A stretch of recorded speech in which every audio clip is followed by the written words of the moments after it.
Glória a Deus, toda honra, toda glória seja dada a Jesus. Cumprimento os irmãos com a paz do Senhor. Quantos estão felizes hoje aqui? Escolha uma pessoa bonita do seu lado e dê um sorriso para ela. Abra sua Bíblia comigo, Mateus capítulo de número 26 e o versículo de número 36, está escrito assim: E em seguida foi Jesus com eles a um lugar chamado Getsemane e disse a seus discípulos: Assentai-vos aqui enquanto eu vou ali orar. E levando consigo a Pedro e aos dois filhos de Zebedeu, começou a entristecer-se e a angustiar-se. E então lhes disse: A minha alma está profundamente triste até a morte. Ficai aqui e vigiai comigo. Feche a Bíblia, coloque no banco, na cadeira. Pegue na mão da pessoa mais perfumada do seu lado. Isso. Aperte a mão da pessoa com carinho até ela falar aleluia. Pentecostal que não faz barulho está com defeito de fabricação, né? Vamos orar mais uma vez. Pai, eu te exalto, eu te glorifico. Eu glorifico a sua majestade porque eu sei em quem eu tenho crido. Glorifico o seu nome mais uma vez pela existência da Igreja Batista da Lagoinha, por ter aberto as portas para que pessoas de diversas denominações pudessem estar conosco nesta campanha de avivamento espiritual de terças-feiras. E o seu nome tem sido glorificado. Só o reino das trevas está perdendo, Pai. E eu quero, Senhor, que ele não só perca, eu quero que venha a falência nessa noite, o reino das trevas. Senhor, eu quero que o Senhor me dê graça para ministrar a palavra de hoje. Haverá muita manifestação da sua presença nesse lugar, eu profetizo. Eu digo, Senhor, antes de começar a pregar, duas palavras de oração. A primeira é que ao redor desta igreja, num raio de 5 quilômetros, onde houver um demônio alojado agora, eu dou a esses demônios 5 segundos para desaparecerem de Belo Horizonte, porque se não sumirem, serão queimados pelo poder da glória do Senhor que descerá aqui. O segundo pedido a Deus é um pedido de atrevimento espiritual. Se ainda tenho crédito no céu contigo como pregoeiro da sua palavra, abre a porta do céu sobre esta igreja agora e manda do céu para a terra uma comitiva angelical. Eu quero anjos de fogo descendo sobre esta igreja, que eles comecem a esparramar brasas tiradas do seu altar. E onde houver um crente batizado com o Espírito Santo, remova ele agora.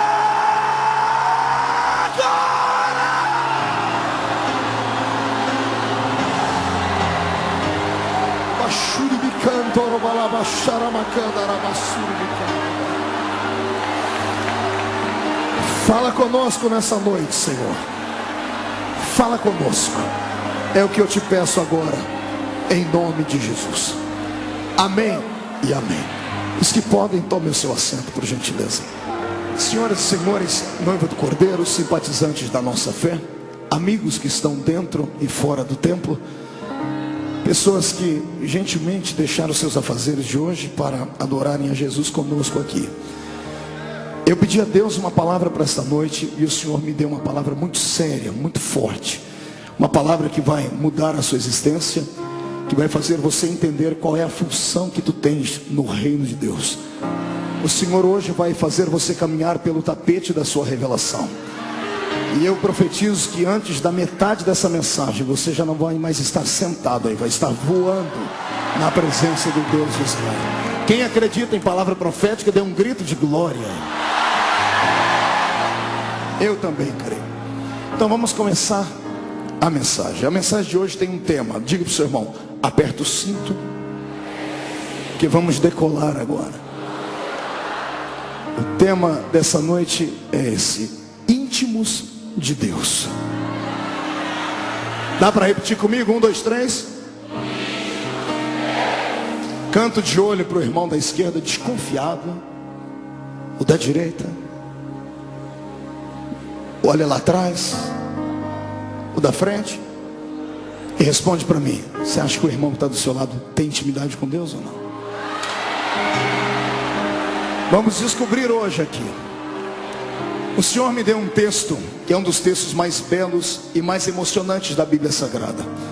A entrada de Jesus dentro do Getsemane. momentos que antecederam o seu julgamento pela mão de Pilatos, pela mão de Herodes, pela mão de Anás, Caifás, pelo julgamento das pessoas, das massas, enfim. Momentos antes de tudo isso acontecer, o Senhor Jesus convidou os seus discípulos para subirem com ele ao monte da oração. Em um outro evangelho diz que o Senhor, tendo terminado de cantar um hino, convidou eles para subirem ao monte da oração. Em outro evangelho diz que o Senhor convidou todos os seus discípulos para estarem com ele orando. E aqui no evangelho que nós lemos de Mateus, mas de forma detalhada, o Senhor divide a sua oração em dois tempos. Primeiro ele leva todos os seus discípulos a um monte. Ele leva os 12, ou melhor, a história diz que foram apenas 11. Um dos 12 nesse dia arrumou um a fazer. Deve ter dito a Jesus: Senhor, eu tenho que pagar uma duplicata no centro da cidade. Eu sou tesoureiro do grupo, não dá para ir. E por isso ele não foi. Judas, ele tinha outra coisa a fazer. Os 11 subiram com Jesus ao monte. Mas aqui no evangelho de Mateus, o Senhor diz que, convidando todos eles, ele deixou 8 deles parados em um canto e disse: ficai aqui, porque eu vou mais à frente orar. E indo orar mais à frente, ele levou consigo 3 homens: Pedro, Tiago e João. Pedro e os 2 filhos de Zebedeu. Aqui começa a mensagem desta noite. Poderia o Filho de Deus fazer acepção entre os seus servos? Sim ou não? Jesus fazia acepção entre aqueles que o seguiam?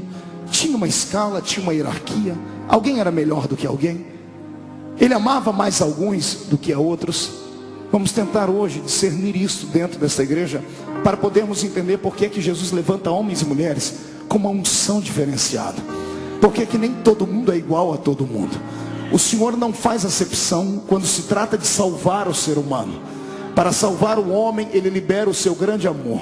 Ele salva incondicionalmente o grande, o pequeno, o gordo, o magro, o negro, o branco, o asiático, o avermelhado. Jesus é salvador de toda a humanidade. Para salvar, ele não faz acepção, mas para usar no seu reino, para liberar uma unção especial, para dar um ministério de impacto.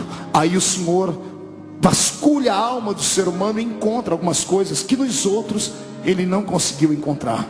Deus hoje vai mostrar por que você é perseguido, por que você não consegue alcançar os seus sonhos, por que você já está crescendo, por que uns são quentes, outros são congelados. Vamos descobrir hoje aqui. Tudo é uma questão de intimidade com Jesus de Nazaré. Amém? Vale mais um glória a Deus aí? Mas antes de entrar no contexto, no texto da mensagem, pastor Márcio, eu queria aqui falar com a inteligência dos mineiros, que mineiro é muito inteligente. Tentar aqui hoje descobrir o que é que os homens viam em Jesus para segui-lo. Imagine você que convencer um americano é muito difícil, porque ele é muito patriota. O reino da América do Norte é cercado e ladeado por muitos heróis. Toda nação que tem história e tem heróis, muito dificilmente eles vão se curvar diante de alguém. Raramente você verá um inglês se curvar diante de outra nação, porque eles são uma nação antiga, são carregados de heróis. Se partirmos para o outro lado do mundo, você vai ver que é muito fácil influenciar um africano, porque é um continente que infelizmente tem muito poucos heróis. O brasileiro está quase na mesma escala. O brasileiro não tem heróis. A nossa nação não tem heróis. Por isso sofremos a influência do mundo inteiro. E eu não estou mentindo. Pergunte ao seu filho que estuda o nome de pelo menos 5 heróis brasileiros.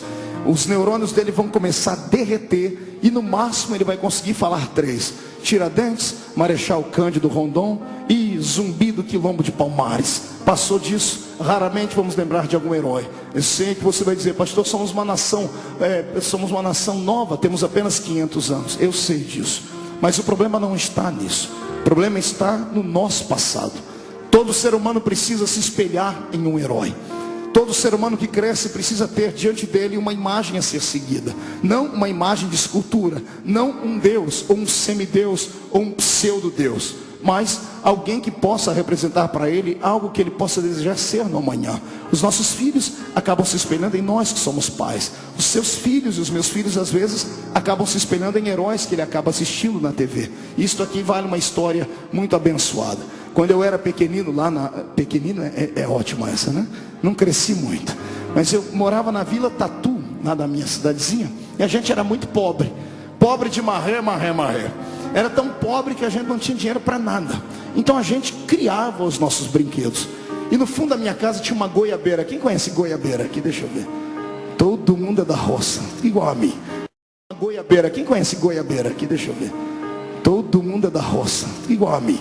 Pois bem, tínhamos uma goiabeira no fundo da nossa casa. E eu tinha 2 amigos particulares, o Tom e o Jerry. Nada disso. Tom é porque a mãe dele colocou o nome dele de Everton. E Jerry porque a mãe era apaixonada por um cantor da jovem, média, velha guarda. Jerry sabe tudo, hein, crente? Glória a Deus. Esse aí. E aí íamos nós 3, eu, o Tom e o Jerry. E a gente ficava debaixo daquela goiabeira criando situações, inventando brincadeiras. E você sabe que mente de criança é fértil. E um dia, um dos 3, besta, porque só besta para ter uma ideia dessa, em cima da goiabeira dissemos assim: vamos brincar hoje de Liga da Justiça. E um dos 3 disseram assim: hoje nós vamos brincar de Liga da Justiça. Cada um escolhe um herói. E aí falamos: e aí, o que nós... Em cima da goiabeira alguém disse: olha, isso aqui agora é a espaçonave dos Super Amigos. E de repente um fez um barulhinho e arrancou uma folha da goiabeira e disse: recebemos agora uma mensagem lá do Pentágono. Ó a cabeça de criança. E disse: aqui está escrito que o sol está se apagando, e só os Super Amigos podem voltar a fazer o sol aquecer de novo. E de repente olhamos um para os outros e disse assim: então vamos nós. Acionamos a espaçonave, pastor Márcio. Começaram a chacoalhar ela, né, para o motor pegando. E um em cada galho daquela goiabeira. E o Tom era muito levado. O Tom começou a chacoalhar e disse: estamos sendo atingidos por uma chuva de meteoros. Daqui a pouco o Jerry disse: vamos desviar daquele buraco negro. Quase caiu lá de cima. De repente, um dos 3 gritou e disse: estamos com um problema, estamos perto do sol demais. A carcaça da aeronave não está aguentando, estamos derretendo. Pense num dia de alegria. Eu fiquei em pé em cima daquela goiabeira. Eu estufei o peito, murchei a barriga, levantei as 2 mãos para cima e disse: para o alto e avante. E pulei. Você ri porque não foi você que quebrou os 2 braços, né? Essa munheca é torta até hoje, derivado daquele tombo. Mas foi a semana mais alegre da minha vida. Na rua inteira ficaram sabendo que eu era o super-homem. Eu andava com os braços de super-homem, obrigado por ter salvado a terra. Eu fiquei muito feliz. Eu contei essa história apenas para você entender que todo mundo precisa de um herói. Todas as nações têm os seus heróis. Convencer uma nação que tem um herói é muito difícil. Agora, convencer uma nação que não tem herói nenhum é muito fácil. Convencer um judeu é impossível, a não ser que Deus esteja no negócio. Pergunte para mim por quê? Porque na veia deles corre o sangue não de um, não de 2, mas de um sem número de heróis. Detalhe, não heróis fictícios, não alter ego de homens que tiveram uma infância podre, aprisionados pela psicologia infantil, pela falta da presença do pai, que criaram super-homens, que criaram Batmans. Não, eles tiveram heróis de verdade. E nós temos um livro que atesta a existência desses heróis. Está aqui na Bíblia. Imagine você sendo um judeu. A infância do judeu começa, o primeiro catecismo dele é o da fé. Antes de aprender a ler e a escrever, ele aprende a história do Deus de Israel. Imagine você sendo criança, sentado na beira da cama com seu pai, e antes de dormir falar: papai, me conte uma história dos nossos heróis. E o pai olhar para você e dizer assim: filho, você não é comum. Pegar no seu braço e dizer: aqui na sua veia corre o sangue de homens que fizeram o céu tremer, que fizeram o mar se abrir, que fizeram a terra saltar, que fizeram mortos sair de dentro das suas tumbas. Todo garoto judeu crescia com seus olhos brilhantes. Por que é que você acha que todo judeu se dá bem em tudo que faz? Porque eles sabem no que eles creem. Eles têm lastro. Eles sabem que nasceram para a vitória e ponto final. Eu não conheço um judeu pobre. Se você conhecer algum, me apresente ele. Só todo judeu é inteligente. Eles estão sempre na frente de tudo. Por quê? Porque eles têm heróis a serem seguidos. Pastor, o que o senhor quer dizer com isso? Eu quero dizer que não são só eles que são inteligentes, não são só eles que são abençoados. Eu tenho aqui hoje o novo judaísmo santo. Eu tenho aqui o novo Israel. Se eles têm 1 milhão de heróis, nós não precisamos de 1 milhão, temos apenas um. Ele é maior do que todos os outros juntos. Ele coloca todos os outros no seu bolso.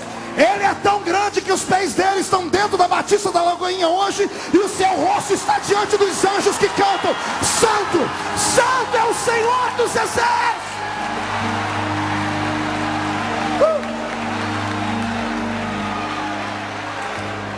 Quando Jesus veio à terra, esses judeus esperavam um herói.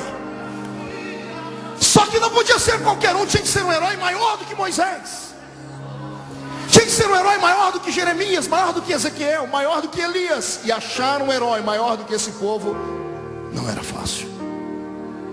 Os discípulos que Jesus escolheu, todos eles eram especiais. Diga para o seu irmão aí do seu lado, eram especiais. O Senhor não chama ninguém que está simplesmente pensando em viver uma vida à lá vão ter. O Senhor só chama gente de propósito, gente inconformada com a vida que tem. É por isso que quando o cidadão começa a procurar, ele acaba encontrando. É por isso. Todos os que Jesus escolheram eram especiais, mas todos eles buscavam um herói. E convencer esses homens não era nada fácil. Eu fico imaginando qual a arma, qual o poder tinha Jesus para convencer os discípulos.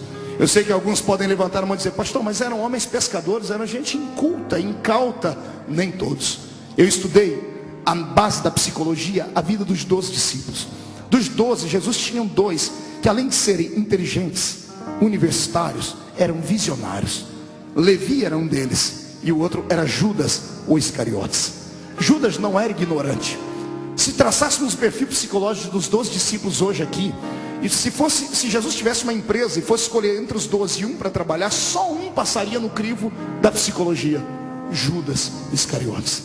Ele era pleno de conhecimento. Ele não trocava a mão pelos pés, não atravessava o carro na frente dos bois, não falava, não dava bom dia a cavalo, como se diz lá no nosso interior. Ele era inteligente. Ele vinha de uma região chamada Cariotes. A região de Cariotes era a região onde nasciam as cabeças pensantes dos judeus. Nasciam ali o povo inteligente, aqueles que não aceitavam o jugo de Roma. Haja visto que Barrabás era da mesma região de Judas, sabia disso? Aquele Barrabás apresentado nos filmes de Mel Gibson não é o verdadeiro Barrabás. Ele não era um assassino truculento, maluco, como apresentam os filmes. Ele era um terrorista. Ele era alguém que foi preso. Roma, lembre-se bem, Roma só prendiam pessoas que lutavam contra César. E o que é que um judeu vai fazer contra César, senão dizer que César não era o rei? Eles queriam a liberdade dos judeus, está entendendo?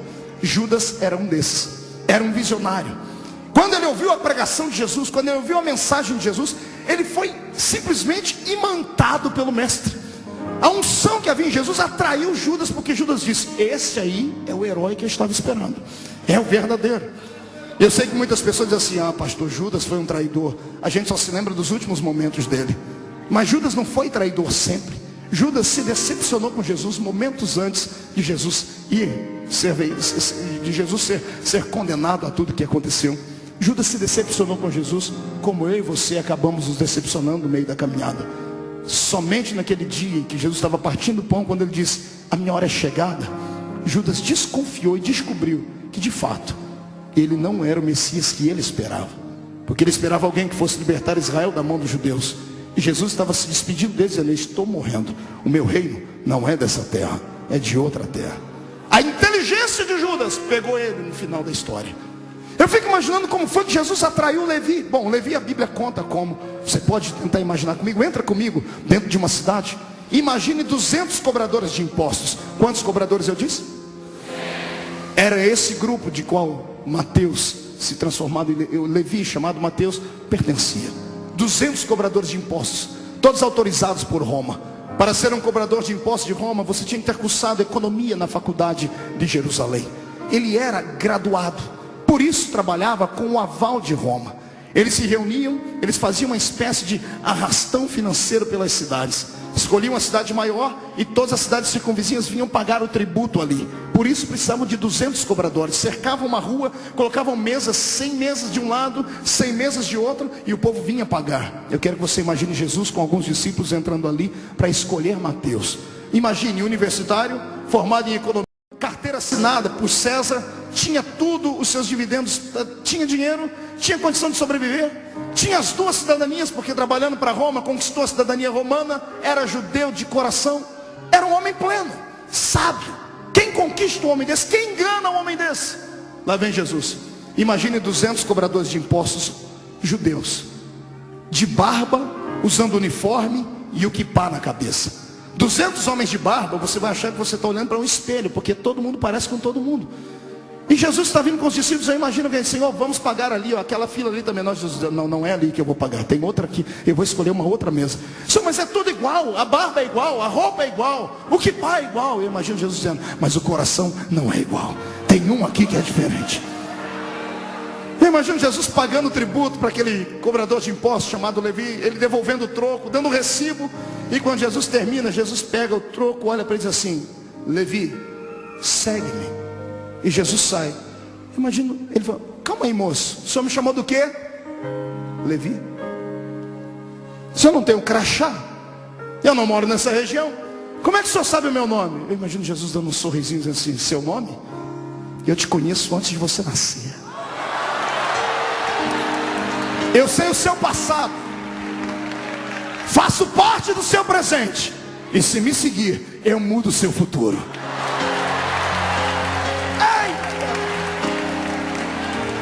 Jesus está indo embora e Levi está aqui, a carteira assinada, uma profissão bem feita, família. O que tinha Jesus para atrair esse camarada? Ele não era comum, ele só atraía gente especial. É por isso que quando eu prego dentro de uma igreja como essa, eu fico alegre, porque eu prego para a nata. Eu não estou pregando para o resto, estou pregando para aquilo que há de melhor. Está entendendo? Eu provo para você que você é melhor. Quando Jesus quer revelar alguma coisa muito séria, muito importante, quando ele quer revelar o futuro para alguém nessa cidade, ele não procura a casa dos mais ricos, dos grandes magistrados, dos grandes políticos, só se for cheio do Espírito Santo. Jesus prefere subir o morro, prefere entrar na favela, prefere ir lá na casa do BNH. Ele prefere olhar para você com dois dentes na boca, um para doer, o outro para abrir garrafa. Mas quando ele fala, filho, você diz, fala, Senhor, porque o teu servo... Mão direita para cima, então bate no peito até fazer barulho. Olha para o irmãozinho do seu lado, mas olha de cima para baixo agora. Diga para ele assim, ó, eu não sei você, mas eu sou especial. Diga especial com E maiúsculo. Não fui eu quem escolhi ele, foi ele quem me escolheu. Só quem tem certeza disso, jogue a mão para cima para ele.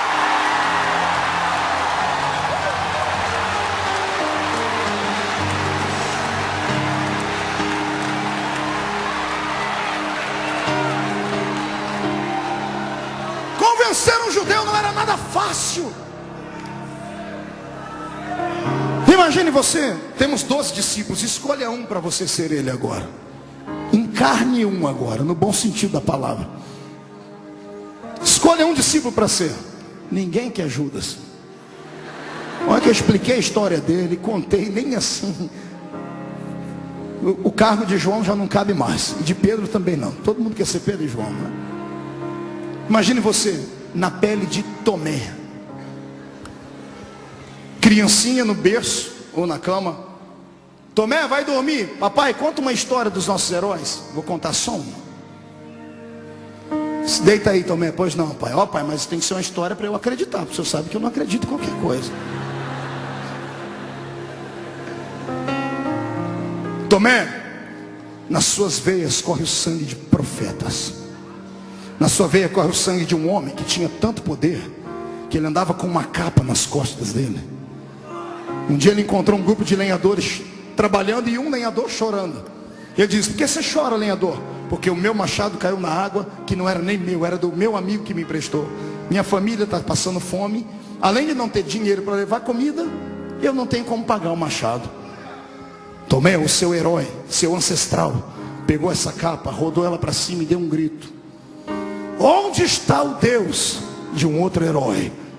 Onde está o Deus de Elias? Ele disse, moço, cadê? Onde foi que o machado caiu? O senhor vai entrar dentro da água? O senhor sabe nadar? É claro que não. O senhor sabe respirar dentro da água? Não. Não pergunta, me diga onde é que está o machado. Está ali, senhor. Machado! Flutua. Os outros lenhadores param, o pai contando a história, enfeitando. Filho, os outros lenhadores pararam e começaram a rir. É louco esse cidadão? Ele não conhece a lei da gravidade. A lei da gravidade estabelecida pelo cosmos diz que tudo que é pesado fica embaixo. O ferro é mais pesado na sua anatomia do que a água. Ferro não flutua. Filho, o profeta só deu uma olhadinha para dizer assim, o meu Deus criou a gravidade. machado que era de ferro, eu não sei se virou isopor, plástico ou papel, flutuou em cima da água. O rapaz entregou o machado na mão dele, o nome do Deus de Israel foi glorificado.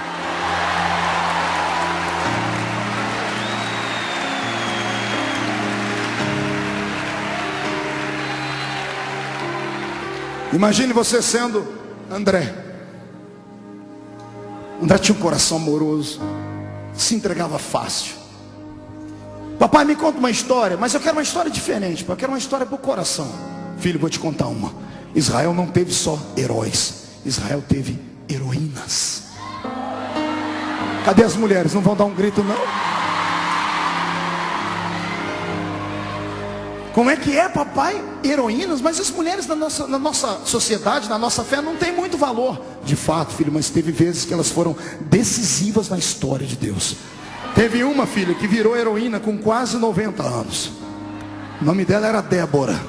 Ela estava em cima das palmeiras e o herói da época fracassou, ficou frouxo. Não tinha coragem de descer para possuir os vales. E o Senhor disse assim: Débora, chama o herói da época e dá-lhe um couro, Débora. E Débora chamou ele, lá vem o herói todo bambambam, filho. Chega ele, Baraque, é o nome dele, o homem do trovão. Baraque, o homem do trovão. Eu disse: Débora, você me chamou aqui, velhinha, para me dar, vovozinha, a senhora vai me dar um bolinho de fubá? Não. Um cachecol? Não. A senhora me chamou aqui para dizer que a senhora queria ter um filho como eu? Não. Para que a senhora me chamou aqui? Para te chamar de covarde, calça curta e frouxo. O Senhor mandou você possuir a terra e você está com medo de 900 carrinhos de ferro lá embaixo. Mas Débora, são 900 carrinhos de ferro. O seu Deus pode transformar ferro em sucata, Baraque.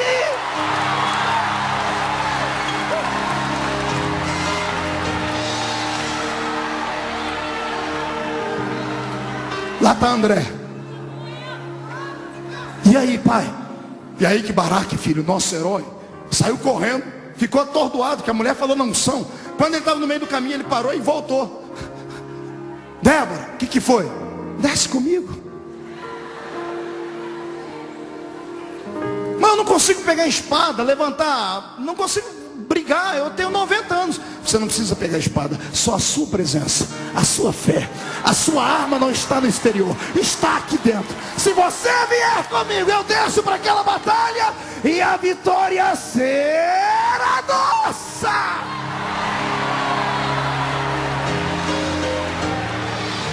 Ei, pense você ser um deles, que cresceu ouvindo histórias de que viria um homem que não seria só um homem, maior que Moisés, maior que Elias. E chegou esse homem. Ele chegou de mansinho, como chega o mineiro, comendo pelas beiradas, quietinho, não é assim? Bem do jeitinho de vocês, como quem não quer nada. Foi se aproximando, revelou o nome de um aqui, falou sobre uma pesca ali, deu uma outra profissão a outro, disse assim: se você me seguir, eu te dou outro tipo de profissão. Estava todo mundo angustiado, ninguém suportava mais o jugo de Roma. A religião judaica estava falida, era uma religião só de palavras perdidas, faltava essência de vida. Os sacerdotes tinham 2 pesos e 2 medidas. Se fosse um rico aristocrata judeu que levasse 12 juntas de bois de oferta, ele era ovacionado, era aplaudido, era amado. Se fosse uma viúva com uma flor de farinha na palma da mão, ela era simplesmente humilhada e rejeitada. E de repente aparece ele, e ele começa a caminhar, e todos eles saem com ele, todos desconfiados, com o pé atrás, porque ele ainda não tinha se revelado. Aí Jesus começa a se revelar. Vem comigo, vem para uma das histórias mais lindas que você já ouviu. Jesus diz assim: gente, vamos iniciar o nosso ministério. Eu quero uma cruzada, uma grande cruzada. Anuncie na cidade que coisas extraordinárias vão acontecer. Diga que há profeta em Israel agora. Mas Senhor, mas vai acontecer. Fale que vai acontecer. Onde vai ser a cruzada? No pé daquele monte. Eu vou pregar um sermão. Esparrame o nome do sermão: o sermão da montanha. Esparrame ele. Daqui a pouco vem a multidão, 5.000 homens, fora mulheres e crianças, 15.000 pessoas. E Jesus se empolga, pregador parecendo pastor Marco, agarra o microfone e não solta mais. Ele começa a pregar 10 minutos, 15, 1 hora, 2, 6 horas, André. A mensagem de Jesus era uma mensagem espada, comprida, mas não era chata, cortava mesmo. E ele pregando, pregando e pregando e pregando. Daqui a pouco um barulho no meio da multidão. Glória a Deus, pastor. Não. Língua estranha? Não, um barulho estranho. Pergunte que barulho. 15 mil estômagos roncando de fome.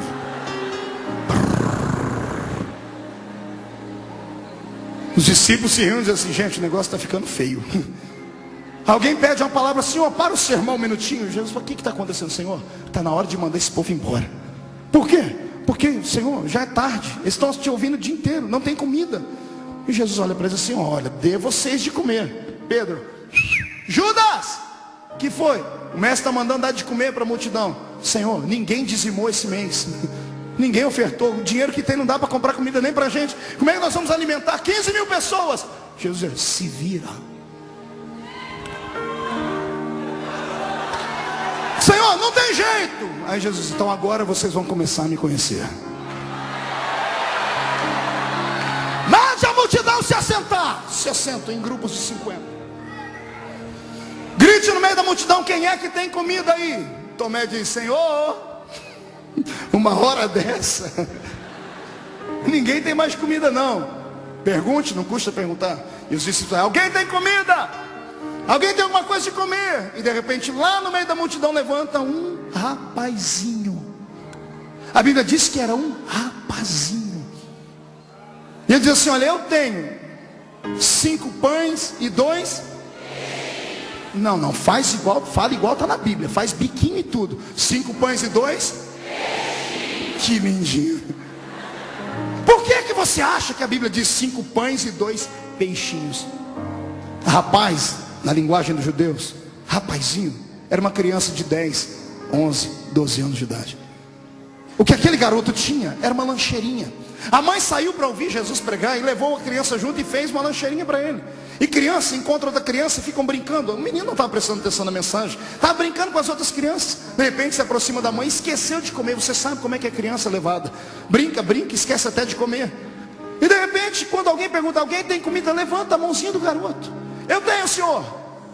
Eu não sei quem foi, se foi Pedro, se foi Tiago, eu sei. O que você tem aí, garoto? 5 pães e 2 peixinhos. Deixa eu ver.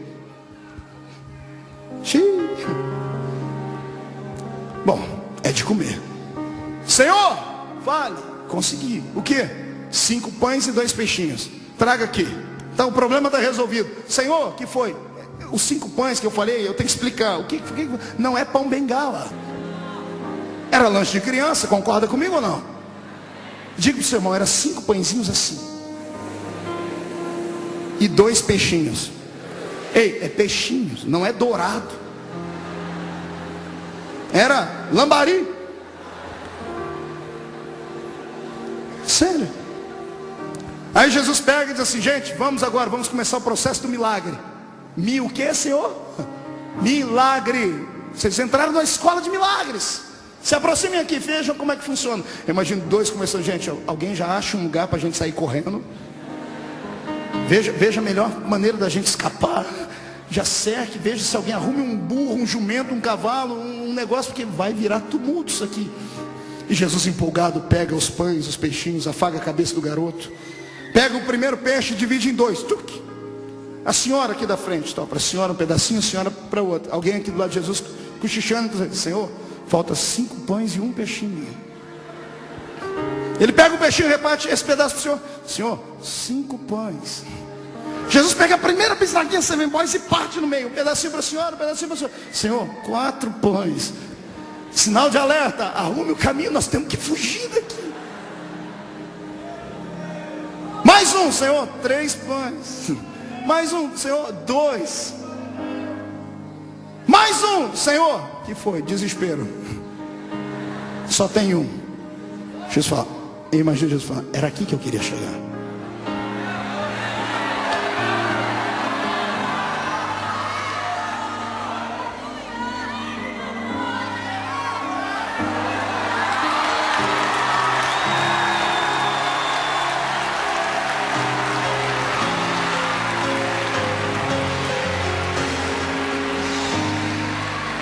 Eu quero os 12 aqui do meu lado. Jesus parte o pão e diz: Pedro, esse primeiro é seu. Pedro pega o pão, e quando está todo mundo olhando para esse pão, quando eles tiram o olhar desse e olham para esse está inteiro ainda. O que aconteceu? Agora ninguém mais olha, todo mundo está olhando para a mão dele. Ele diz: Pai, eu te dou graças, Pai. Jesus fala: Tiago, esse é seu. Tiago está até errando a mão porque está olhando para cá. Enquanto essa mão de Jesus vai para lá, essa aqui o pão faz assim, ó.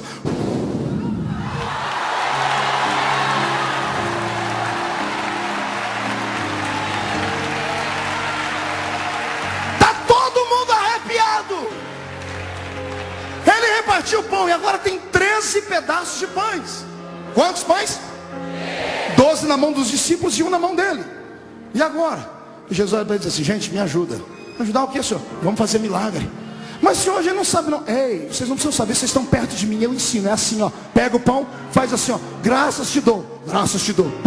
Pedro, cresceu aqui, cresceu aqui. Tiago cresceu aqui também, cresceu aqui.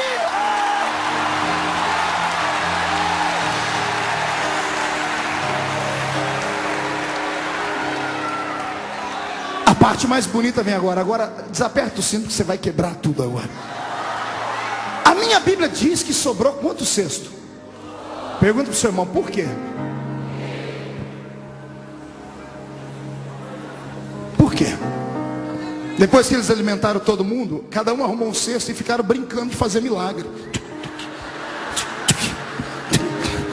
Quando acabou o cesto, aí parou. Não tem mais cesto para encher. Aí parou o pão. Cada um pega um cesto, vai Jesus na frente, dando uma risadinha por dentro, e atrás vem os 12, cada um com cesto. Que homem é esse? Gente, tá aqui, ó, 12 cestos. Ai, Jesus! Eu profetizo na autoridade do Mestre, que a unção de fazer milagres que Ele liberou sobre aqueles discípulos, vem sobre a minha geração. Agora!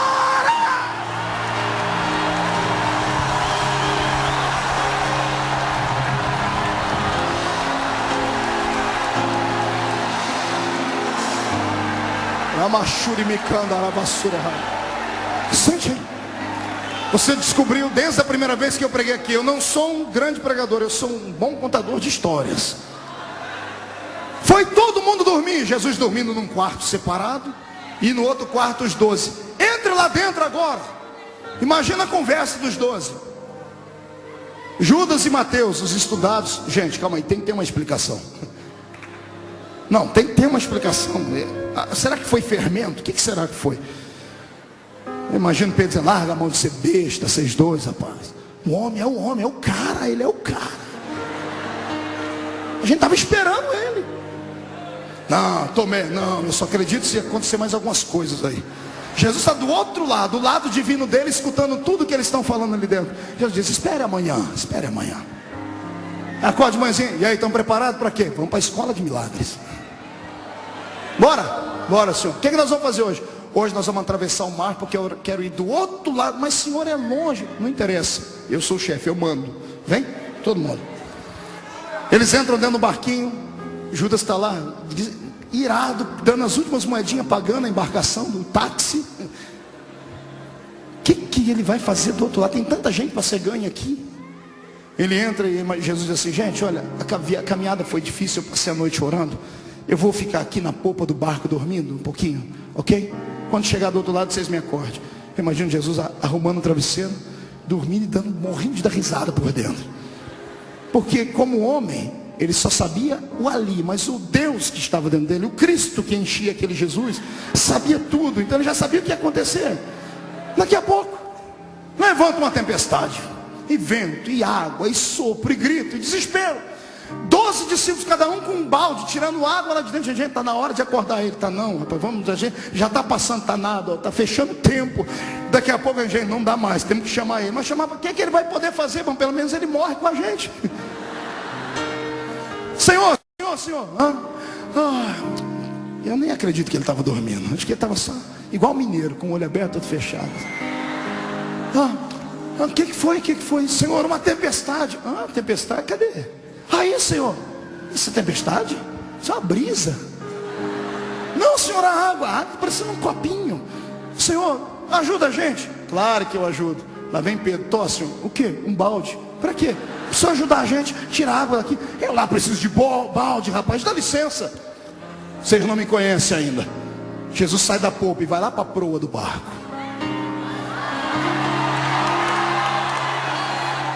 Ele está na proa do barco. Eles estão de corda. Ele rindo, mas que se matava. Vai ter um ataque cardíaco neles agora. Todo mundo lá, um agarrado no outro. Ai, agora? Confessando todos os pecados. Jesus levanta as duas mãos para o céu.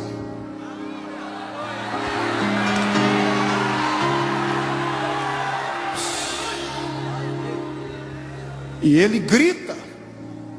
Ele ordena. Ele dá uma palavra de ordem à água e ao vento.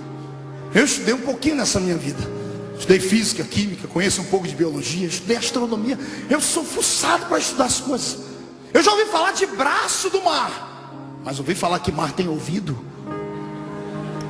Ouvi falar que vento escuta. Foi a primeira vez. Vento, acalma-te. Mar, aquieta-te.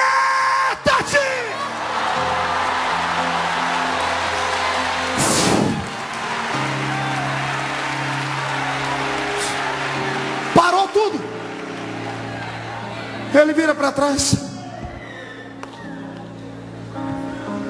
Posso dormir agora, senhores? Homens de pouca fé. Lá vai ele, se ajeita no travesseiro. E os 12 estão lá. Que homem é esse? Que até o vento e o mar obedecem.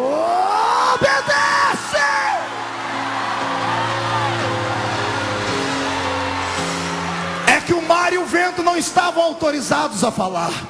Porque se o Senhor dissesse, fala para eles quem eu sou, o mar e o vento gritariam: Ele é aquele que sustenta o universo na palma da sua mão, e que pela força do seu poder cuida de todas as coisas. Ele é Deus em cima, é Deus embaixo. Antes dele nada do que foi feito se fez. Tudo foi feito por ele. Ele é Deus.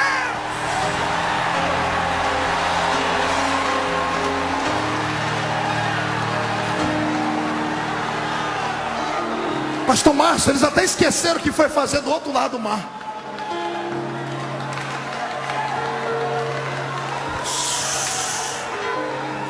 Eu estou na introdução da mensagem. Daqui a pouco eu chego na mensagem. Calma, vem cá. Jesus está dormindo num quarto, os outros num canto. E ele dizendo, e agora, gente? Dá para acreditar nele? Tomé, está melhorando. Ô Tomé, não, pode ter sido um vento contrário que soprou, uma nuvem quente que se esvaziou da nuvem fria. Jesus do outro lado dizendo, amanhã eu me revelo. Acordo, tomo um café da manhã. Senhor, onde nós vamos hoje? Hoje nós vamos por aí. O que nós vamos fazer? Escola de milagres. Hoje eu vou fazer uma coisa com vocês que vocês nunca viram. E vocês vão aprender hoje parte do meu caráter. Vocês vão encontrar hoje um dos grandes inimigos da humanidade. E vocês vão ver o que é que eu sou capaz de fazer com ele. Vamos. E Jesus chama todo mundo para cantar um hino da Batista da Lagoinha ainda. Está todo mundo cantando. Quando chegam numa grande avenida lá de uma grande cidade, eles viram a esquina, vem a caravana da vida cantando, se depara com a caravana da morte.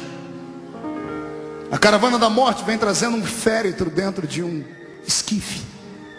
A caravana da morte só tem tristeza, uma mulher chorando lá do caixão, e um sacerdote miserável, que fazia o enterro dos filhos das judias viúvas, caminhava 10 metros longe do caixão.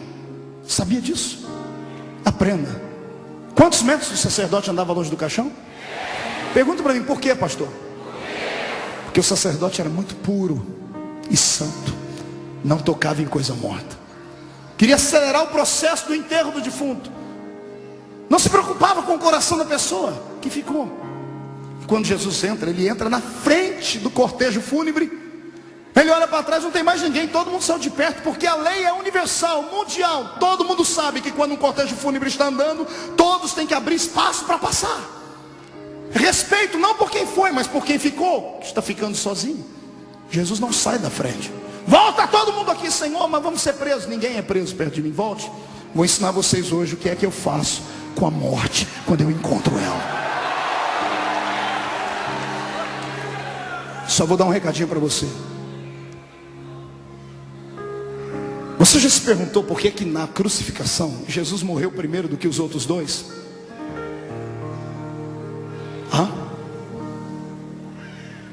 O crucificado era tratado de maneira igual. Os três sofreram a mesma coisa, apanharam do mesmo jeito, foram chicoteados do mesmo jeito, foram preparados para morrerem na cruz. Por que é que Jesus morreu primeiro do que os dois?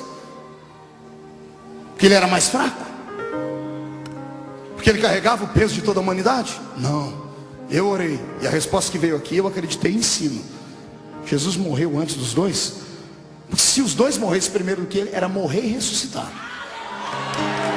Nunca, pastor Márcio, a morte cruzou o caminho de Jesus e ficou lá dando risada. Todo morto que cruzou o caminho dele ressuscitou. Todo. Eu disse que todo morto que cruzou o caminho dele ressuscitou.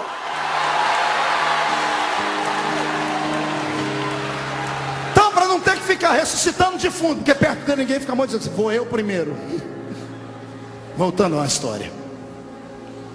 Quando Jesus para e olha para aquela mulher, ele não se comoveu com o rapaz, ele se comoveu com a mãe do rapaz. Quando Jesus olhou para ela, o lado divino dele vasculhou a mente dela, porque Jesus veio à terra para isso, para entender o ser humano. Foi isso que Deus veio fazer em carne, porque Deus, da primeira à quinta dispensação, inocência, consciência, governo humano, patriarcal e lei, veio na nuvem, na graça, no fogo, na glória, e não pôde absorver o sentimento da humanidade. Deus não conseguiu compreender porque que o homem não conseguia respeitá-lo. Aí Jesus veio e se desfez da sua forma divina e veio ser um como nós, para entender o que é frio, o que é calor, o que é dor, o que é abandono, o que é sofrimento, o que é choro. E agora Jesus estava diante de uma experiência única. Ele queria entender por que é que as pessoas choravam quando o morto ia embora. Aí o lado divino dele entra na mente da mulher e vasculha a memória dela. E ele entende por que ela chora, por isso que ele chorou com ela. Você nunca se perguntou por que Jesus chorou com ela? Foi só por causa disso. Quando ele foi na memória dela, sabe o que ele viu? Ele viu aquela mulher com 8 dias de bebê nascido, com as suas entranhas ainda dilacerada, sorridente, com dores, mas sorrindo, indo com o marido, com uma pombinha, um pouquinho de flor de farinha, entrando dentro do templo, porque todo macho de 8 dias era apresentado para o Senhor. E Jesus viu dentro dela a memória do sacerdote, pegando o bebezinho e levantando: Senhor, transforme ele num profeta. Transforme ele numa bênção para Israel, numa bênção para a sociedade, numa bênção para o judaísmo. Jesus viu que ela entregou um sacrifício por aquela criança. E quando ele viu para dentro dele, ele disse: é verdade, agora eu sei por que eles choram. Essa criança foi consagrada a mim, e ela foi embora antes da mãe. E Jesus chorou com ela. E quando Jesus olhou para aquele caixão, ele não viu uma criança, ele viu os sonhos daquela mulher. Ela era viúva. O filho daria sustento a ela no futuro. O filho, toda vez que ela olhava para o filho, ela lembrava do pai, do marido que tinha ido embora. Era o sustentáculo dela, já era maldita por estar na terra viúva. Viúva era destratada. Tinha um filho para lhe dar graça, agora não tinha marido nem filho, estava humilhada. Além do sonho estar morto no caixão, a cova estava aberta no cemitério. Aí Jesus entra e para a história. Ele faz aquilo que nenhum sacerdote tinha coragem de fazer. O sacerdote está a 10 metros do caixão, ele vai e se aproxima do caixão. Ele olha para dentro do esquife e olha para a mulher e diz assim: não chores. E ele levanta aquela mão de novo. Quando ele levanta aquela mão, os 12 lá no canto dizem: o que ele vai fazer? Toda vez que ele levanta essa mão, algo acontece. O que ele vai fazer agora? Eu quero aqui desmistificar uma passagem da Bíblia, essa que estou citando, para que você entenda melhor. A Bíblia diz que Jesus tocou o esquife. Ele tocou o quê? Esquife é feito de que matéria? Madeira. Esquife é caixão. Isso. Para que Jesus ia tocar no caixão? Se caixão não ressuscita, se madeira não tem vida. É que o escritor da Bíblia, e todos eles, sendo judeus e bons judeus, queriam limpar a imagem de Jesus. Porque nenhum judeu aceitava ninguém colocando a mão em defunto, em coisa morta. Então escreveram: Jesus tocou o esquife. Ele não tocou o esquife. Ele enfiou a mão, foi no peito do defunto. Está olhando nos olhos e dizendo: não chores. ele enfia a mão no peito de fundo, além de estar dentro do caixão, ainda estava amarrado, igual Lázaro, atado, parecendo uma múmia. Jesus disse, não chore. Você imagina a mão dele procurando o coração sem vida, enfiando a mão no meio das talas, encontrando o peito do rapaz. Não chores,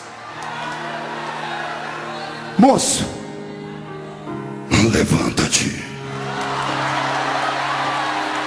Levanta-te. Você acha que o rapaz simplesmente fez assim, ó? Puf. Deixa eu te explicar o que é preciso fazer para um morto ressuscitar. O sangue está coagulado, seco. O coração explodiu lá dentro. Os rins viraram uma pedra. A pele está esturricada, azulada ou roxa. A pupila dos olhos está dilatada. A língua está virada para dentro, enrolada. Não há mais mucosa dentro da sua boca, não há mais umidade nas bocas, os nervos estão travados. Possivelmente a perna do rapaz foi quebrada para ser colocada dentro do caixão. Quando Jesus disse, moço, levanta-te, a vida teve que dar um jeito de entrar nele. O sangue vai ficando líquido de novo. Um calor desce do céu. O hálito de Deus cai dentro da boca do rapaz. A pele seca começa a ficar volumosa. Os ossos quebrados se juntam. Os olhos voltam a ficar normal. A língua solta. E o rapaz senta.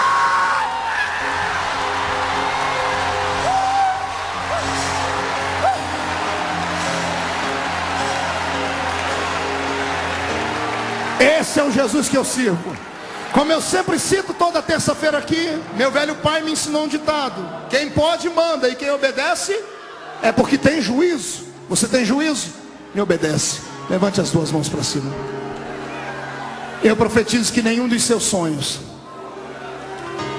ainda que estejam mortos e atados, secos e quebrados, ainda que tenha uma multidão gritando, vamos enterrar, ainda que o coveiro já tenha cavado o buraco e lá está a lápide, o Senhor Jesus manda dizer que nessa noite Ele trava esse defunto e diz, vai voltar a viver, vai ressuscitar.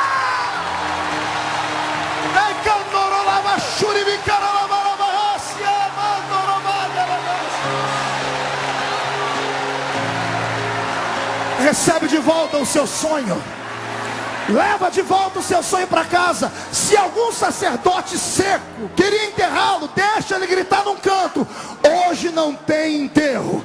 Não, você que gosta de ir para velório e comer bolachinha com chazinho, hoje não tem bolachinha nem chazinho. Hoje tem festa. Hoje tem celebração de festa.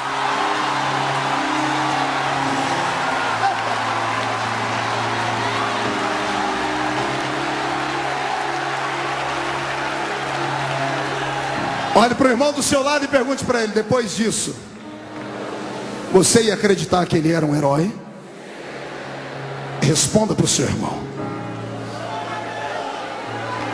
Contra fatos não há argumento.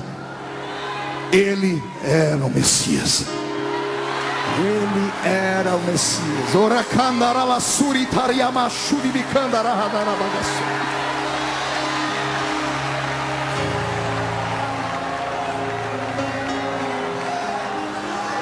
Jesus passou 3 anos e meio ensinando a eles tudo que ele sabia. Ele mostrou a eles que tudo que um homem faz, o outro pode fazer. Ele mostrou a eles que se tiver unção, fé, comunhão com Deus, o impossível pode brotar. Ele graduou cada um deles. Só que enquanto ele ensinava, ele os observava. Ele fazia o quê? E sabe o que eu descobri? Vamos para a mensagem de hoje. Sabe o que eu descobri? Eu descobri que ele descobriu, no meio dos 12, 3 grupos distintos. Ele separou os 3 grupos. O primeiro grupo era o grupo dos seguidores. O segundo grupo foi o grupo dos amigos. E o terceiro grupo, o grupo daqueles que conseguiram intimidade com ele.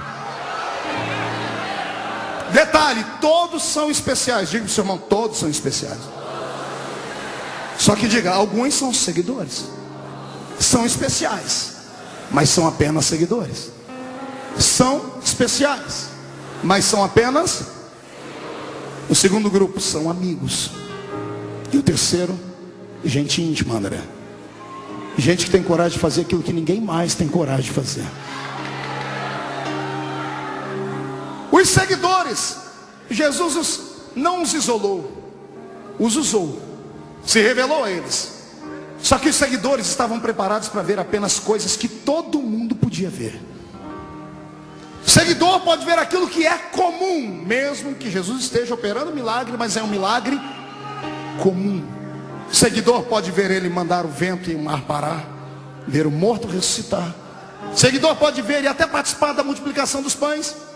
O seguidor pode ver ele expulsar um demônio, mas para por aí. Até para orar com ele, os seguidores ficam aqui embaixo. Por quê? Porque estão com ele, mas não se envolveram com ele. Gostam dele, mas não estão apaixonados por ele. Tem afinidade, mas não estão perdidamente loucos de paixão. Porque quem está louco de paixão faz qualquer coisa. Está entendendo? Quem é louco de paixão salta no meio das águas. Se é tu, manda eu ir. Seguidor olha para ele e diz: eu recebi poder. Jesus, eu fui naquela cidade pregar, não quiseram me ouvir. Eu posso mandar cair fogo do céu e destruir a cidade inteira? Não, calma, calma. Não, mas o Senhor deu poder. Dei, mas não é para isso, calma. Seguidor é racional. O que ama faz por paixão. O amigo é apaixonado. O amigo está com o outro no meio de uma batalha, está apanhando, tem 15 homens batendo um amigo. Se é amigo verdadeiro, ele não esquenta, ele vai apanhar junto, mas não deixa o camarada sozinho lá. O seguidor pensa: bom, eu sou amigo, mas depois a gente conversa, a gente se vê depois. Nós temos esses três grupos dentro da igreja. E como sempre, a matemática bíblica é real. Os seguidores é sempre o maior grupo. Seguidores são aqueles que eu costumo chamar de Maria vai com as outras. Tanto faz como fez. São especiais, foram reconhecidos, foram salvos, mas não querem compromisso. Não querem compromisso com aquilo que é sobrenatural. Não querem compromisso com verdades. Querem ser crentes, mas querem ser crentes de domingo. Querem ser crentes de cantar uma musiquinha.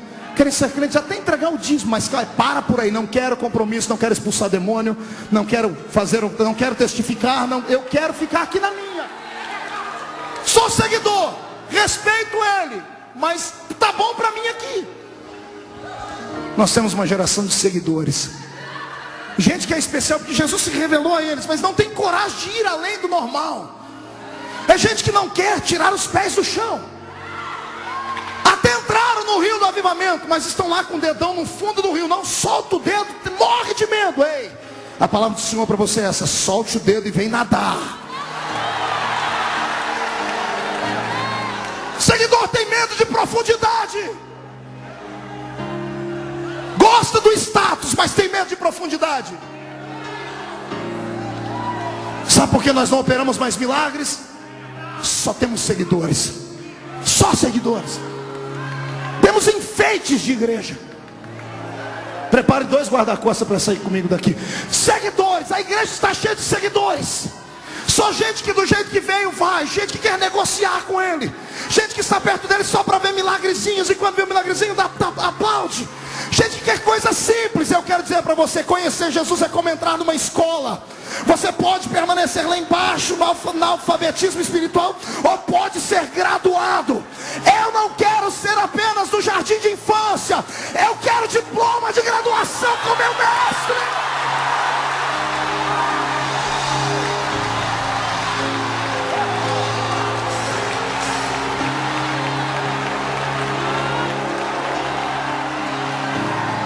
Pastor, pois não. A oportunidade é dada igual a todos? Sim. Quando ele chamou a mim, chamou a você, chamou o pastor Márcio, chamou a todos, ele nos chamou para um propósito. A diferença entre a minha vida e a sua é que eu tive coragem.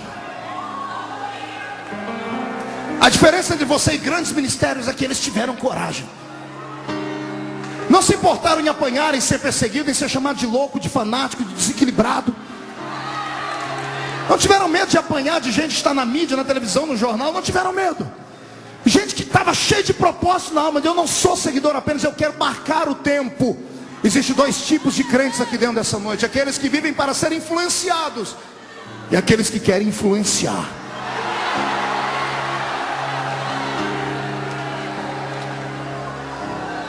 Pastor, mas tá bom ser especial, ser seguidor, mas pelo menos eu estou no circuito dele. Sim. Só que você nunca vai crescer. Você vai ser como metade dos evangélicos desse país. Só acostumaram a ouvir, não sabem fazer. Tudo que conhece é porque ouve alguém dizer, não tem coragem de buscar.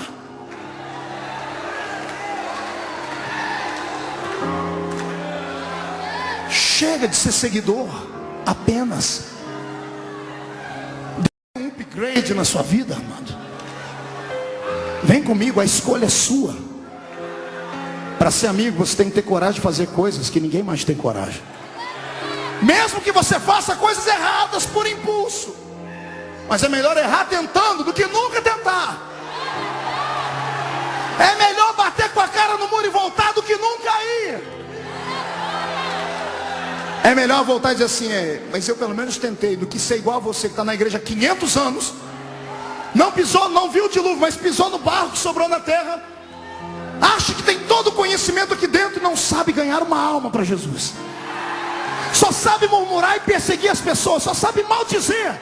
Só sabe ver uma igreja crescer e dizer, aquilo lá é heresia, abrir as portas. Sai para lá, Satanás!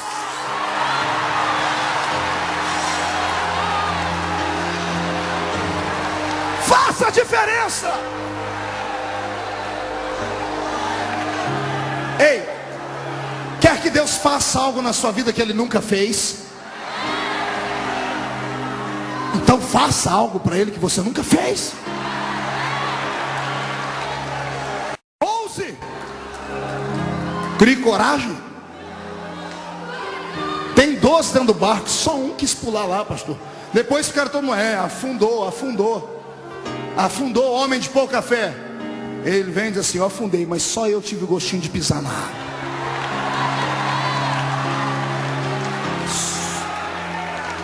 Todo mundo reclama do Jacó aleijado. Olha lá o aleijadinho, ó, agarrou o anjo e saiu aleijado.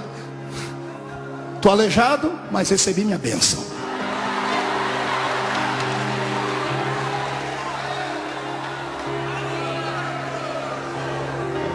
Surpreenda Deus. Surpreenda Deus. Chame a atenção dele. Paulo diz que nós somos um livro aberto, sim ou não? Sim. Que tipo de livro é você? Romancezinho, barato? Um gibi?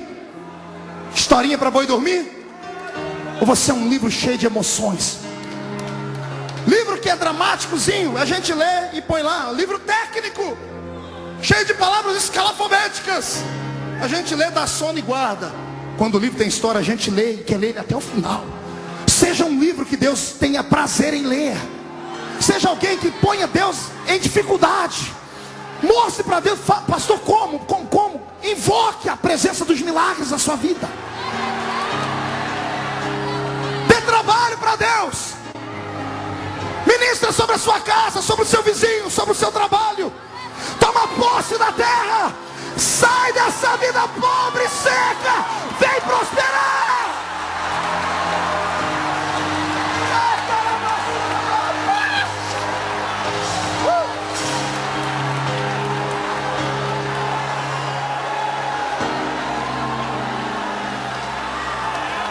Os amigos caminham com Jesus até um certo ponto.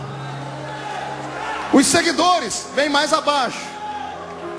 Até para orar com Jesus, o seguidor tem que ficar mais embaixo. Tem 8 aqui. Jesus, ó, vocês fiquem aqui. Eu vou ali para frente orar. Amigos. Jesus tinha 3 amigos. Nome deles? Aqui embaixo fala Pedro, Tiago, lá em cima João. 1, 2, 3, nome dos amigos de Jesus? Digo para o seu irmão, os restantes eram especiais, mas eram seguidores apenas. Pastor, o que amigo recebe? Além de ser repreendido, amigo vai mais longe com ele. a revelação é mais profunda. Seguidores, vem só milagres simples. Amigos, Jesus olha para eles assim, ó, hoje eu vou revelar uma coisa muito profunda. Venham comigo, lá vem os 12. Pare, 9 e volte para trás. Eu quero só os que estão preparados para vir comigo. Pedro, Tiago e João, vem. Os outros ficam e eles sobem. O que ele vai fazer? Eles chegam em cima do monte e Jesus diz assim, fiquem os 3 aqui. Eu imagino Jesus dizendo, não corram, não gritem, não desesperem, não desmaiem, fiquem aqui, fiquem me olhando. E Jesus se afasta deles. Está dando para me ver? Sim, Senhor. Olha o que eu revelo para amigos. Ele abre os 2 braços e começa a flutuar. Começa a brilhar como reflexo do sol. O corpo dele é transformado num corpo glorificado. Ele está lá em cima voando, está os 3, um agarrado, o outro tremendo, querendo cair. Ele falou para não cair. Se ele está revelando é porque ele viu alguma coisa na gente. Senhor, Senhor, deixa a gente dobrar o joelho. Vai, dobra. Os 3. Eu imagino Pedro, Tiago e João. O que é isso? Ele voa. Meu super-herói voa.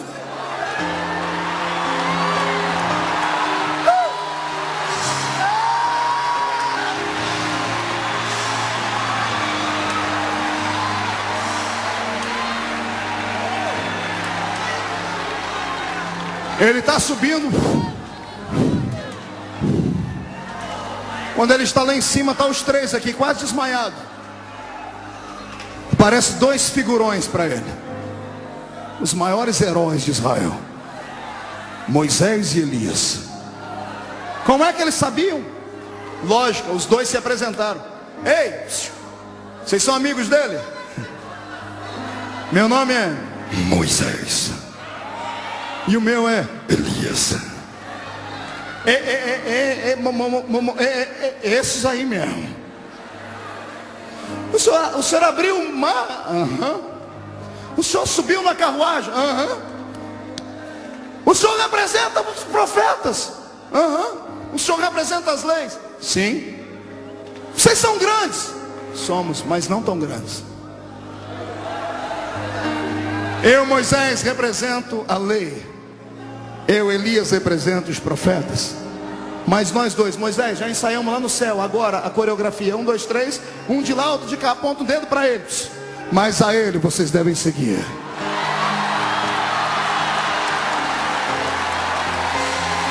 Ele é maior do que os profetas. Ele é maior do que a lei. Ele é a graça.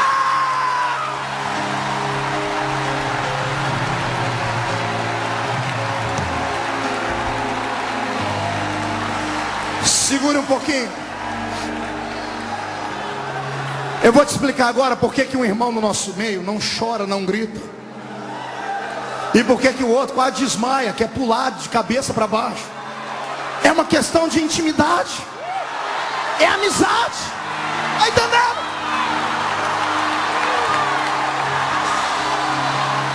É só isso.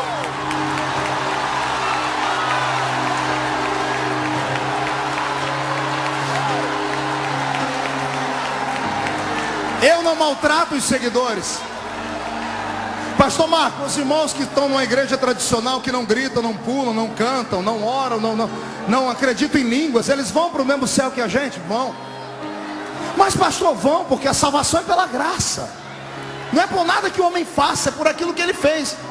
Ah, pastor, então eles pelo menos são equilibrados, ninguém mexe com eles. Comigo, que pulo, grito, me chamam de louco, desequilibrado. Eu vou ser um deles. Fica onde você está.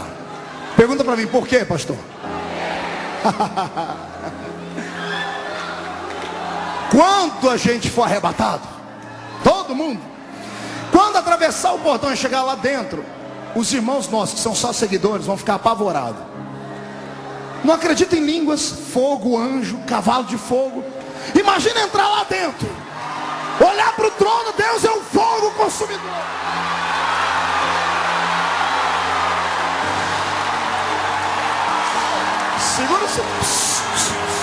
Segura, segura, segura. Até eles acostumar com o ambiente lá em cima, pastor Márcio, o povo da Batista da Lagoinha já fez a festa.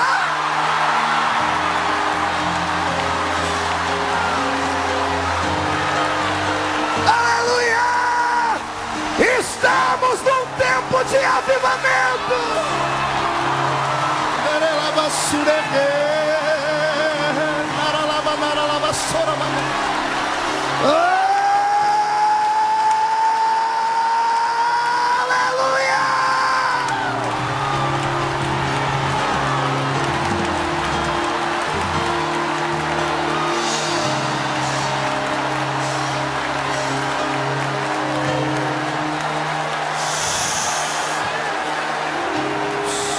Segura um pouquinho.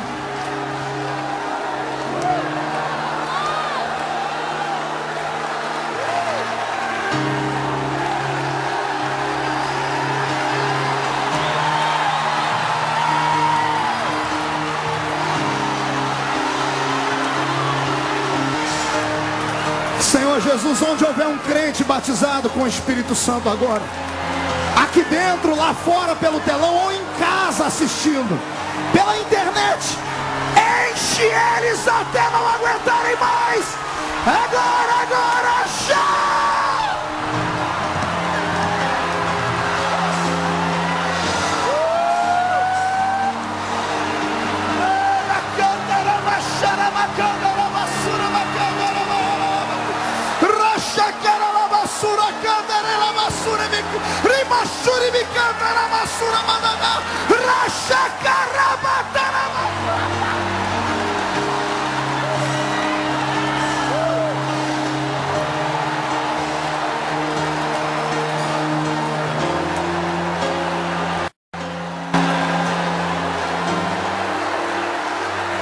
Íntimos de Deus. Segure um pouquinho. Sente. Sente.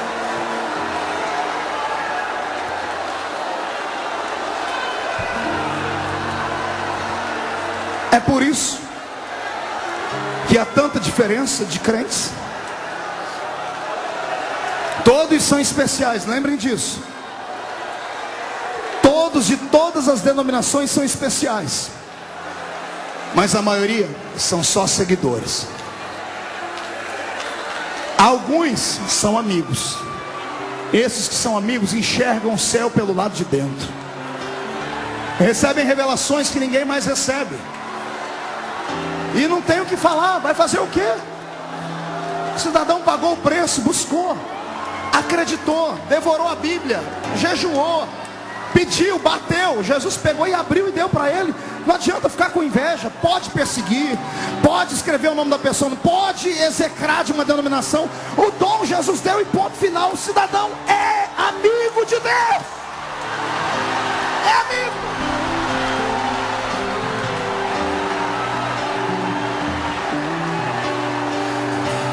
Segura aí, senão a gente não vai embora hoje. Olhe para cá. Já temos dois grupos, pastor Márcio e André: seguidores e... Dá uma olhadinha pro seu irmão de novo. Pergunta para ele aí: seguidor ou amigo? Diga, lembre, todo mundo é especial. De uma forma ou de outra a gente entra lá. Olhe para mim. Seguidores e amigos. Segure só um pouquinho. Agora eu vou te mostrar como faz para chegar no auge e ser íntimo de Deus. Os três amigos, onde Jesus ia, eles iam junto. Pastor, eu posso pedir para 3 pessoas subirem aqui? Preciso de três cidadãos de terno aí, ó. Deixa a Bíblia aí, deixa a Bíblia aí. Põe a Bíblia, vem cá. Vamos ver quem que é o mais bonito. Todos, né? Mas o senhor é o mais idôneo. Fique aqui. Não é velho, é idôneo. Esse aqui vai ser Jesus. Aleluia. Fique você dali. Pedro e Tiago, fica lá. Aqui está João. E os 9 sentados, todo mundo comendo peixe frito. Jesus gostava de churrasco de peixe, está na Bíblia isso. Ele era chegado em peixe. Não se estranhe se na boda do cordeiro tiver um peixe frito assado. Não se assuste. Fica aqui do lado dele. É para ficar do lado, cabra ruim. Fica um do lado aqui, isso. Todo mundo lá, mas os amigos sempre perto dele. Perto, mas não tão perto. Você é só amigo por enquanto. Os amigos estão aqui. Os seguidores e os amigos. Dia vai, dia vem. Dos 3 amigos, um começa a se aproximar mais dele. Estão comendo um peixinho frito, os outros dois ficam parados. Mas tem um que... Outro dia, outro churrasco. Jesus está contando as parábolas, as histórias. Ele pega. E os outros dois, dá uma olhadinha para ele aqui. Faz uma carinha assim. Cochicham contra ele. E ele está aqui. Ele não está nem aí para o que eles estão falando. Está aqui, pastor. No outro dia, a intimidade, eu já disse, a intimidade é uma coisa interessante. Além de estar aqui, eu quis dar. Seguro. No outro dia, ele está assim.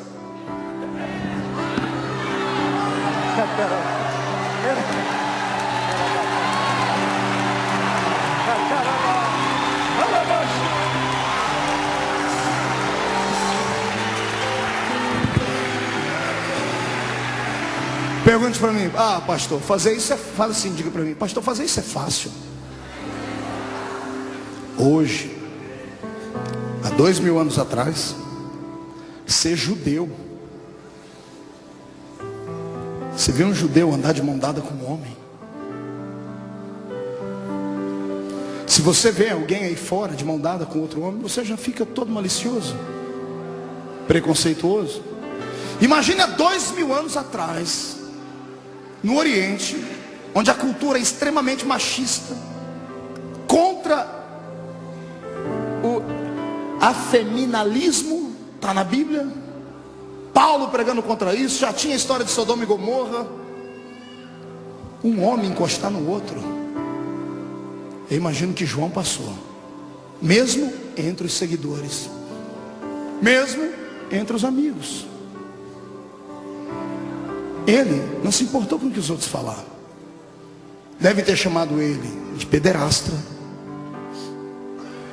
Devem ter chamado ele de diferente, estranho. E Jesus nunca o recriminou. Pelo contrário, um dia Jesus percebeu que o coração deles estava todo mundo com inveja dele. E Jesus abraçou João e disse assim: o que importa a vocês todos que ele viva, até que me veja vir no meu reino e na minha glória.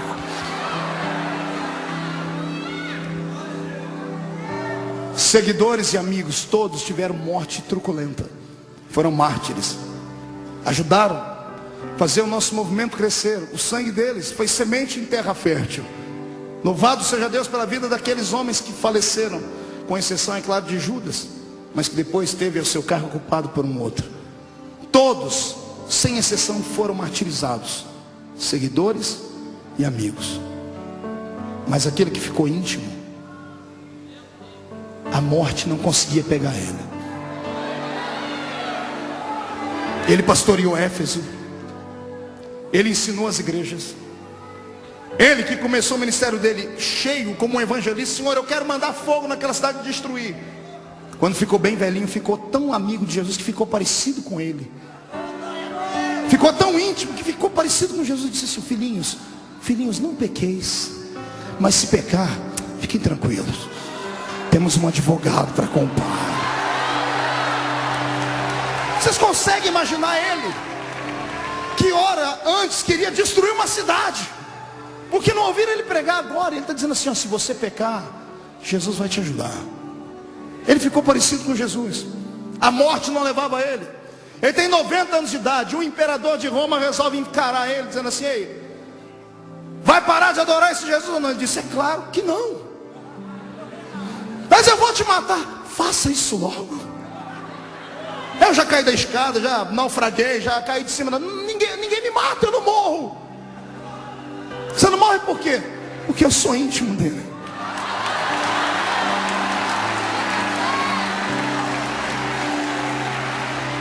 Um imperador de Roma fez assim com ele: ninguém te mata, a morte não te pega, não, pois eu vou dar um jeito. A sua morte será pior do que a de todos. Ele pega um censo e vê como todos morreram. João Marcos arrastado pelas ruas de Alexandria, Pedro crucificado de cabeça para baixo, Tiago ao fio da espada, alguns decapitados, Tomé esfolado. Ele viu todas as mortes e disse: eu quero arrumar uma morte que nenhum deles teve. Você é o último, então a sua morte vai ser pior. Ele tem uma ideia brilhante, veio dos quintos dos infernos, faz um tambor de azeite quente, acende um fogo e fica borbulhando, azeite fervendo. O imperador chega diante de João e diz assim: tá aí, ó. Ou nega, ou eu te jogo aí dentro. Ele diz, eu imagino João olhando e diz: se eu fosse um pouco mais novo, eu pulava aí dentro. O senhor pode me dar uma ajudadinha? Porque 90 anos de idade, meu filho, me ajuda. Você não tem medo da morte? Rapaz, a morte é minha amiga, rapaz. É a carruagem que vai me levar para junto daquele meu íntimo.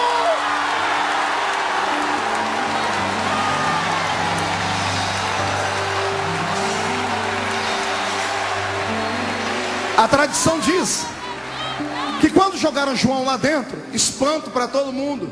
A primeira sessão de bronzeamento artificial da história. A primeira sessão de hidratamento. E morra de inveja a irmã que é vaidosa, que fica hidratando a pelezinha. O primeiro homem da história a hidratar a pele inteira com azeite quente, fervendo. Azeite escorrendo pelo corpo, azeite não queimava, ele enchendo a boca de azeite. Ô rei, cai aqui dentro. Vem. Ô João, segura, porque agora você vai voar. João, por que esse azeite quente não te queima? Simples, como eu era íntimo dele, ele botou um azeite aqui dentro que é mais quente do que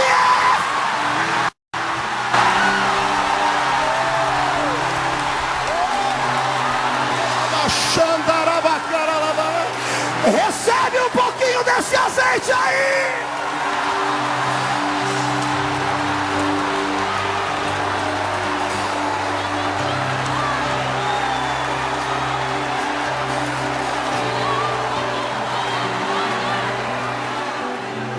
Chave para abrir céu não fica na mão do crente, fica no joelho dele. Botou o joelho no chão, a porta se abre. Aí ele diz: eu estava de joelhos quando eu ouvi uma voz por detrás de mim. E eu virei para ver quem era. Era o meu íntimo. E ele estava bonito. Seus olhos estavam como fogo, seus cabelos como a lã branca, uma roupa branca no corpo e um cinturão de ouro no peito. O seu pé reluzia como o latão que saía da fornalha. E da sua boca saiu uma espada com os dois fios, dizendo: João, quem é íntimo não fica na terra, sobe pra cá.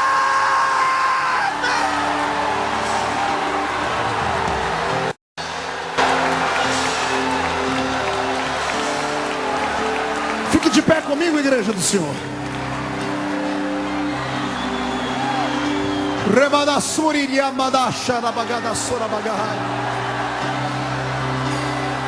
Pegue na mão do seu irmão. André, prepara aquela música do milagre para cantar. Pegue na mão do seu irmão. Olhe para mim. Quando eu era garoto na igreja, me chamavam de louco, fanático. Eu era o famoso espalha-rodinhas. Ninguém queria ser meu amigo, porque eu só sabia falar de Deus. Não aceitava piadas imorais, não aceitava carnalidade. Eu era chato, confesso. Mas eu não era porque eu queria ser, é porque eu sabia o que eu não queria ser. Eu não queria ser mais um. Tudo custa um preço. Está entendendo? A unção, a única coisa de graça que temos no reino é a salvação. De graça para a gente, porque alguém pagou um preço alto. A unção de Deus custa caro. Quer unção? Está preparado para ser excluído do hall de amizades? Um dia, pastor Márcio, André, Nívia, eu entrei dentro da igreja desesperado, porque eu me senti sozinho. Eu tinha 16 anos, madrugada, eu comecei a chorar. Eu disse: Deus, por que eu não posso ser igual aos meus amigos? Eles vão jogar bola, eles vão pro cinema, eles vão namorar, vão paquerar, vão fazer um monte de coisas. Por que eu não posso ser igual a eles?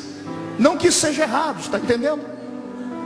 Tem coisas que Deus exige de você que não vai exigir de mim.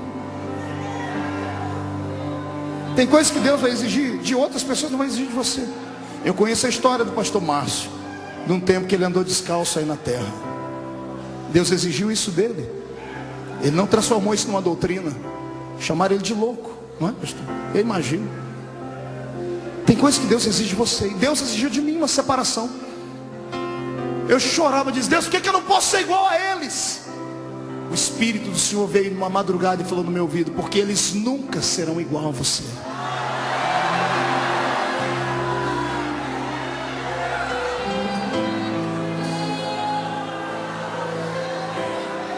Todos os meus amigos que eram os paqueradores da igreja eram os moços que eram mais famosos.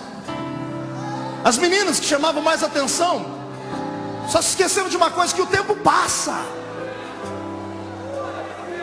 E depois de 15 anos, eles estão lá na minha cidade, casados, um trabalhozinho normal, indo na igreja de domingo a domingo, cheio de problemas, porque não santificaram a vida quando podiam. Tudo que planta o homem colhe. Os que me chamavam de louco, de fanático, quando eu estou na cidade, descobrem, eles ligam para todo mundo e enchem a igreja. Quando termina o culto, eles vêm me abraçam assim: por que eu não fui igual a você? Quantas vezes, tem gente que já me pediu perdão 1 milhão de vezes: por que eu te chamei de louco, de fanático? Deus está pesando a mão em mim. Diz: não, Deus não faz isso, foi uma opção sua. Eu optei em ser diferente. Lembre-se, todos são especiais. Seguidor, amigo e íntimo. Mas só pode ter revelações profundas aqueles que pactuarem mais fundo com Deus. Nada que você faz em sacrifício ao Senhor fica em vão. Nenhum tipo de jejum que você faça, quer seja de palavras, quer seja de roupa, quer seja de comida, quer seja, se for para Deus, para ser uma pessoa diferente, não fica em vão. O Senhor marca em algum lugar no céu. Eu te convido hoje, mineiro, a mudar de vida, a deixar de ser só mais um seguidor. Eu te convido a se envolver com Deus. Posso dar um testemunho, pastor Márcio? A primeira vez que eu estive aqui naquele domingo, quem estava aqui no domingo que eu participei, a primeira vez, tinha um rapaz ali, ó, naquela galeria, um rapaz forte, e o Senhor me deu uma palavra de revelação para ele, da mente dele, que ele tinha uma veia entupida, e o Senhor estava mudando a vida dele. Hoje, quando eu cheguei de manhãzinha hoje em casa, de São Paulo, eu moro no interior, moro a 500 quilômetros de São Paulo.